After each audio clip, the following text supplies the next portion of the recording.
ঠিক একইভাবে মাথায় রাখতে হবে যে এই বাংলাদেশটাকে আমরা কিভাবে আগামী বছরগুলোতে, আগামী দশকগুলোতে, আগামী শতবর্ষে কিভাবে স্বাধীন রাখতে পারি।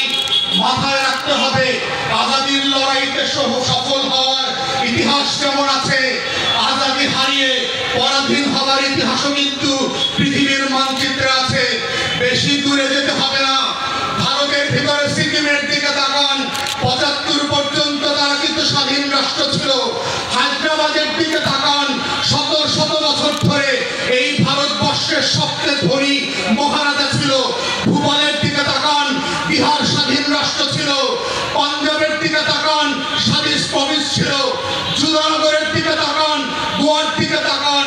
এইরকম শত শত প্রিন্সি স্টেট কিভাবে গত ১০০ বছরের ভিতরে, গত ৮০ বছরের ভিতরে ভারত কিভাবে দখল করে নিয়েছে, সেই ইতিহাস যদি আপনি না জানেন তাহলে মনে রাখবেন নিজের অজান্তে আপনার স্বাধীনতা বিক্রি করে দেবে।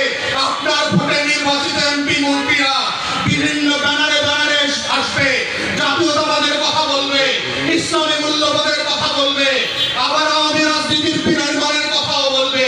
এসালামের টাকা শুধু হাসিনা খায় না, বাংলাদেশের বর্তমানের অনেক রাজনৈতিক দলের অনেক রাজনৈতিক নেতারাই এসালামের টাকায় ব্যবসা করছেন, খাচ্ছেন, যাচ্ছেন, ছেলে মেয়েদেরকে দেশে বিদেশে পড়াচ্ছেন। অতএব এই জায়গাতে মাথায় রাখতে হবে ১৭৫৭ সালের ২৩ জুন কিভাবে এই স্বাধীন নবাবী বাংলার পতন ঘটেছিল। কারা কারা আজকে আমার আপনার মধ্যে বাস করে মির্জাফরের রোল প্লে করছে, কারা কারা আপনার আমার মতো কাপড় পরে ভূমিকার জগৎ সেনের রোল প্লে করছে, কারা কারা জাতীয়তাবাদী আর ইসলামী দলগুলোর ভিতরে বাস করে হাসিনা বেগমের রোল প্লে করছে, কৃষ্ণপদ রায় চৌধুরীর মতো করে বাংলাদেশকে বিক্রি করে দিচ্ছে। এই মানুষগুলোকে চেনা হচ্ছে গণ অভ্যুত্থানের পক্ষের শক্তি এবং ব্যক্তিদের জন্য জরুরি। যদি আপনি চান বাংলাদেশ হায়দ্রাবাদ না হোক, যদি আপনি চান এই বাংলাদেশ স্বাধীন থাকবে, সিকিম হবে না, ভুটান হবে না, নেপাল হবে না, হায়দ্রাবাদ হবে না, কাশ্মীর হবে না, তাহলে আপনাকেও আপনার সমাজের ঘাপটি মেরে থাকা সেই মির্জাফর আর হাসিনা বেগমদেরকে, সেই জগৎ শেখ, রায়দুল্লাহ আর রুমিতাদেরকে চিনতে হবে।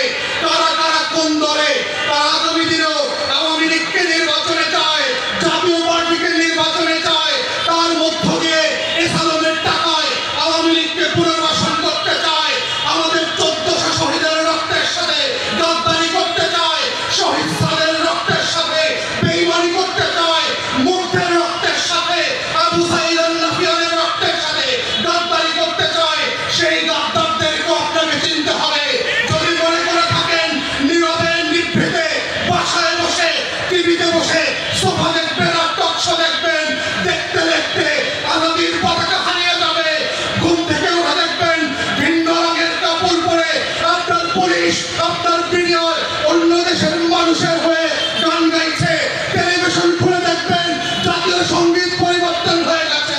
এইভাবেই দুনিয়াতে শত শত বছরের আজাদির লড়াই পরাধীনতায় পর্যবেসিত হয়েছে।